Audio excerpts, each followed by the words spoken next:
ಇವತ್ತಿನ ವಿಡಿಯೋದಲ್ಲಿ ಸಂಕ್ರಾಂತಿ ಹಬ್ಬದ ಪ್ರಯುಕ್ತ ಖಾರ ಪೊಂಗಲ್ ಯಾವ ರೀತಿ ಮಾಡೋದು ಅಂತ ತಿಳಿಸ್ಕೊಡ್ತಾ ಇದ್ದೀನಿ.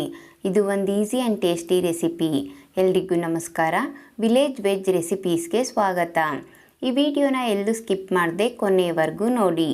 ತುಂಬಾ ರುಚಿಯಾಗಿರುವಂತಹ ಖಾರ ಪೊಂಗಲ್ ಯಾವ ರೀತಿ ಮಾಡೋದು ಅಂತ ನೋಡೋಣ. ಸ್ಟವ್ ಮೇಲೆ ಒಂದು ಕಡಾಯಿನ ಇಟ್ಕೊಂಡಿದ್ದೀನಿ. ಕಡಾಯಿಗೆ ಮೆಜರ್ಮೆಂಟ್ ಕಪ್ಪಲ್ಲಿ ಒಂದು 3/4 ಕಪ್ ಆಗುವಷ್ಟು ಹೆಸರುಬೇಳೆನ ಸೇರಿಸ್ಕೊಂಡಿದ್ದೀನಿ.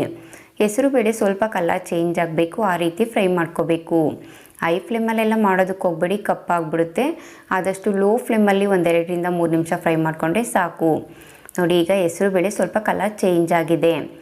ಈಗ ಸ್ಟವ್ ಮೇಲೆ ಒಂದು ಕುಕ್ಕರ್ನ ಇಟ್ಕೊಂಡಿದ್ದೀನಿ. ಕುಕ್ಕರ್ಗೆ 3/4 ಕಪ್ ಆಗುವಷ್ಟು ನಾನು ಆವಾಗಲೇ ಫ್ರೈ ಮಾಡ್ಕೊಂಡಿರೋ ಅಂಥ ಹೆಸರುಬೇಳೆ, ಹಾಗೆ 3/4 ಕಪ್ ಆಗುವಷ್ಟು ರೇಷನ್ ಅಕ್ಕಿನ ನೀರಲ್ಲಿ 1-2 ಸರಿ ಚೆನ್ನಾಗಿ ತೊಳೆದ್ಬಿಟ್ಟು ಕುಕ್ಕರ್ಗೆ ಸೇರಿಸ್ಕೊಂಡಿದ್ದೀನಿ.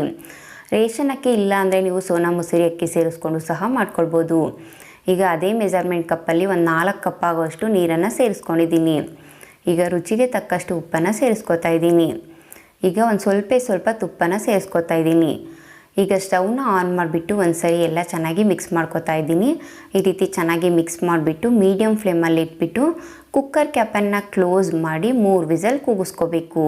ನೋಡಿ, ಈಗ ಒಂದು 3 ವಿಸಲ್ ಆಗಿದೆ. ನಾನು ನಿಮಗೆ ಕುಕ್ಕರ್ ಕ್ಯಾಪನ್ನು ಓಪನ್ ಮಾಡಿ ತೋರಿಸ್ತಾ ಇದ್ದೀನಿ.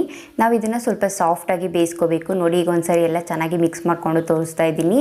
ಹೆಸರುಬೇಳೆ ಅನ್ನ ಎಲ್ಲ ಸ್ವಲ್ಪ ಸಾಫ್ಟಾಗಿ ಬೇಯಿಸ್ಕೊಂಡಿದ್ದೀನಿ. ಈಗ ಸ್ಟವ್ ಮೇಲೆ ಒಂದು ಕಡಾಯಿನ ಇಟ್ಕೊಂಡಿದ್ದೀನಿ. ಕಡಾಯಿಗೆ ಒಂದು 2 ಟೇಬಲ್ ಸ್ಪೂನ್ ಆಗುವಷ್ಟು ತುಪ್ಪನ ಸೇರಿಸ್ಕೊಂಡಿದ್ದೀನಿ. ನೀವು ತುಪ್ಪ ಬದಲು ಎಣ್ಣೆ ಸೇರಿಸ್ಕೊಂಡು ಸಹ ಮಾಡ್ಕೊಳ್ಬೋದು. ತುಪ್ಪ ಸ್ವಲ್ಪ ಬಿಸಿ ಆದಮೇಲೆ ಸ್ವಲ್ಪ ಸಾಸಿವೆ, ಒಂದು 8 ಎಸಳು ಕರಿಬೇವು, ಒಂದು 1/4 ಟೇಬಲ್ ಸ್ಪೂನ್ ಆಗುವಷ್ಟು ಜೀರಿಗೆ, ಒಂದು 1/4 ಟೇಬಲ್ ಸ್ಪೂನ್ ಆಗುವಷ್ಟು ಕಾಳುಮೆಣಸು, ಒಂದು 10-15 ಗೋಡಂಬಿನ ಸೇರಿಸ್ಕೊತಾ ಇದ್ದೀನಿ. ಗೋಡಂಬಿ ಸ್ವಲ್ಪ ಕಲರ್ ಚೇಂಜ್ ಆಗಬೇಕು, ಆ ರೀತಿ ಫ್ರೈ ಮಾಡ್ಕೋಬೇಕು. ಲೋ ಫ್ಲೇಮಲ್ಲಿ ಇಟ್ಕೊಂಡು 1-2 ನಿಮಿಷ ಫ್ರೈ ಮಾಡ್ಕೊಂಡಿದ್ದೀನಿ. ನೋಡಿ, ಗೋಡಂಬಿ ಸ್ವಲ್ಪ ಕಲರ್ ಚೇಂಜ್ ಆಗಿದೆ. 1 ಇಂಚು ಶುಂಠಿ, ಒಂದು 8 ಬೆಳ್ಳುಳ್ಳಿನ ಸಿಪ್ಪೆ ತೆಗೆದು ಸ್ವಲ್ಪ ಸಣ್ಣದಾಗಿ ಕಟ್ ಮಾಡಿ ಸೇರಿಸ್ಕೊಂಡಿದ್ದೀನಿ. ಒಂದು 3 ಹಸಿಮೆಣಸಿಕಾಯಿನ ಕಟ್ ಮಾಡಿ ಸೇರಿಸ್ಕೊಂಡಿದ್ದೀನಿ. ನೀವು ಖಾರ ನೋಡಿಕೊಂಡು ಸೇರಿಸ್ಕೊಳ್ಳಿ.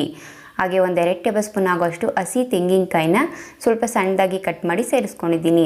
ಈ ಖಾರ ಪೊಂಗಲ್ಗೆ ಹಸಿ ತೆಂಗಿನಕಾಯಿನ ಸೇರಿಸ್ಕೊಳ್ಳೋದ್ರಿಂದ ಅದು ತುತ್ತಕ್ಕೂ ಸಿಗ್ತಾ ಇರುತ್ತೆ, ತಿನ್ನೋದಕ್ಕೆ ತುಂಬ ಚೆನ್ನಾಗಿರುತ್ತೆ. ಅದಕ್ಕೋಸ್ಕರ ಈಗೆಲ್ಲ ಒಂದು ಸರಿ ಚೆನ್ನಾಗಿ ಮಿಕ್ಸ್ ಮಾಡಿಕೊಂಡು ಫ್ರೈ ಮಾಡ್ಕೊತಾ ಇದ್ದೀನಿ. ಹಸಿಮೆಣಸಿಕಾಯಿ ಸ್ವಲ್ಪ ಸಾಫ್ಟ್ ಆಗಬೇಕು, ಆ ರೀತಿ ಚೆನ್ನಾಗಿ ಫ್ರೈ ಮಾಡ್ಕೋಬೇಕು.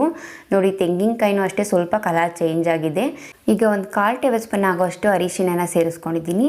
ಅರಿಶಿಣನ ಸೇರಿಸ್ಬಿಟ್ಟು ಸ್ಟವ್ನ ಆಫ್ ಮಾಡಿಬಿಟ್ಟು ಎಲ್ಲ ಒಂದು ಸರಿ ಚೆನ್ನಾಗಿ ಮಿಕ್ಸ್ ಮಾಡ್ಕೊಂಡಿದ್ದೀನಿ. ಈಗ ಸ್ಟವ್ ಮೇಲೆ ನಾನು ಆವಾಗಲೇ ಹೆಸರುಬೇಳೆನೆಲ್ಲ ಬೇಯಿಸಿಟ್ಕೊಂಡಿದ್ನಲ್ವ, ಆ ಕುಕ್ಕರ್ನ ಇಟ್ಕೊಂಡಿದ್ದೀನಿ. ಈಗ ನಾನು ತುಪ್ಪದಲ್ಲೆಲ್ಲ ಫ್ರೈ ಮಾಡ್ಕೊಂಡಿದ್ನಲ್ವ, ಇದನ್ನೆಲ್ಲ ನಾನು ಕುಕ್ಕರ್ಗೆ ಸೇರಿಸ್ಕೊಂಡಿದ್ದೀನಿ. ಹಾಗೆ ಮೆಜರ್ಮೆಂಟ್ ಕಪ್ಪಲ್ಲಿ 1 ಕಪ್ ಆಗುವಷ್ಟು ನೀರನ್ನು ಸೇರಿಸ್ಕೊಂಡಿದ್ದೀನಿ. ಈಗೆಲ್ಲ ಒಂದು ಸರಿ ಚೆನ್ನಾಗಿ ಮಿಕ್ಸ್ ಮಾಡ್ಕೊತಾ ಇದ್ದೀನಿ. ನಾವು ಸೇರಿಸಿರುವಂಥ ಒಗ್ಗರಣೆ ಎಲ್ಲ ಇದ್ರ ಜೊತೆ ತುಂಬ ಚೆನ್ನಾಗಿ ಹೊಂದ್ಕೋಬೇಕು, ಆ ರೀತಿ ಚೆನ್ನಾಗಿ ಮಿಕ್ಸ್ ಮಾಡ್ಕೋಬೇಕು. ಈ ರೀತಿ ಚೆನ್ನಾಗಿ ಮಿಕ್ಸ್ ಮಾಡಿಬಿಟ್ಟು ಲೋ ಫ್ಲೇಮಲ್ಲಿ ಇಟ್ಕೊಂಡು ಇದು ಒಂದು ಕುದಿ ಬರಬೇಕು. ನೋಡಿ, ಈಗ ಸ್ವಲ್ಪ ಕುದೀತಾ ಇದೆ. ಈ ಟೈಮಲ್ಲಿ ನಾನು ಸ್ಟವ್ನ ಆಫ್ ಮಾಡಿಬಿಟ್ಟು ಸ್ವಲ್ಪ ಸಣ್ಣದಾಗಿ ಕಟ್ ಮಾಡಿರುವಂಥ ಕೊತ್ತಂಬರಿ ಸೊಪ್ಪನ್ನು ಸೇರಿಸ್ಕೊಂಡಿದ್ದೀನಿ. ಕೊತ್ತಂಬರಿ ಸೊಪ್ಪು ಲಾಸ್ಟಲ್ಲಿ ಸೇರಿಸೋದ್ರಿಂದ ಒಂದು ಎಕ್ಸ್ಟ್ರಾ ಫ್ಲೇವರ್ ಇರುತ್ತೆ, ಅದಕ್ಕೋಸ್ಕರ ಈಗೆಲ್ಲ ಒಂದು ಸರಿ ಚೆನ್ನಾಗಿ ಮಿಕ್ಸ್ ಮಾಡ್ಕೊತಾ ಇದ್ದೀನಿ.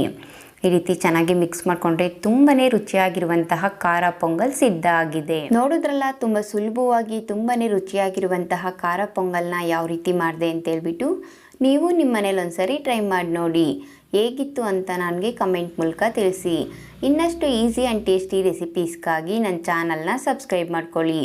ನನ್ನ ಚಾನಲ್ನ ಸಬ್ಸ್ಕ್ರೈಬ್ ಮಾಡಿಕೊಂಡು ನನ್ನ ವಿಡಿಯೋ ನೋಡಿ ನನಗೆ ಸಪೋರ್ಟ್ ಮಾಡ್ತಾ ಇರುವಂಥ ಪ್ರತಿಯೊಬ್ಬರಿಗೂ ಥ್ಯಾಂಕ್ ಯು.